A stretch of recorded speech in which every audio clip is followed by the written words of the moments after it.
नमस्कार माझ्या मित्रमैत्रिणींनो. आज मी तुम्हाला शिवगर्जना किंवा शिवघोषणा कशी असते ते सांगणार आहे. व्हिडिओला सुरुवात करण्याआधी जर तुम्ही माझ्या चॅनलवर नवीन असाल किंवा अजून माझ्या चॅनलला सबस्क्राईब केलं नसेल तर प्लीज सबस्क्राईब करा आणि बेल आयकन दाबायलाही विसरू नका, जेणेकरून तुम्हाला माझ्या नवनवीन व्हिडिओजचे अपडेट नेहमी मिळत राहतील. चला तर मग व्हिडिओला सुरुवात करूया. शिवगर्जना किंवा शिवघोषणा.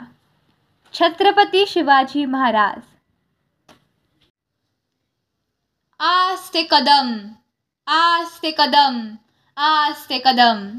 महाराज गणपती, अजश्वपती, भूपती, प्रजापती, सुवर्णरत्न श्रीपती, अष्टावधान जागृत, अष्टप्रधान वेशित, न्यायालंकार मंडित, शस्त्रास्त्र शास्त्र पारंगत, राजनीती धुरंधर, प्रौढ प्रताप पुरंदर, क्षत्रिय कुलावंतस, सिंहासनाधीश्वर, महाराजाधिराज. महाराज श्री श्री श्री छत्रपती शिवाजी महाराज की जय.